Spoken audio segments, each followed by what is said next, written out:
चमकदार सूरज के नीचे एक शांत झील फैली हुई है, जिसकी सतह कांच की तरह चिकनी है। एक अकेला कछुआ शांत तट के किनारे धीरे धीरे चलता है, हर कदम मापा और जानबूझकर। कछुआ हर पल का आनंद लेता हुआ प्रतीत होता है।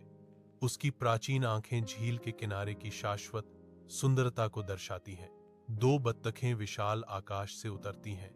उनकी परछाइयां शांत पानी की सतह को चूमती हैं, क्योंकि वे झील के किनारे की ओर बढ़ती हैं। उनकी तीखी नजरें कछुए को देखती हैं, जो किनारे के पास धूप से सराबोर चट्टान पर शांति से बैठा है। बतखें मजाक करती हैं, तुम कितने धीमे हो, लेकिन कछुआ प्राचीन ज्ञान के साथ जवाब देता है, स्थिरता कभी नुकसान नहीं करती, जल्दबाजी हमेशा करती है। दृढ़ निश्चयी कछुआ अभी भी झील में अपनी यात्रा जारी रखता है। उसकी हरकतें थके हुए बत्तखों के विपरीत हैं। जैसे ही सूरज क्षितिज के नीचे डूबता है, लंबी छायाएं पानी पर फैल जाती हैं, जो दृश्य को गोधूली के रंगों में रंग देती हैं। धैर्य और दृढ़ता हमेशा फलदायी होती है, कछुआ घोषित करता है।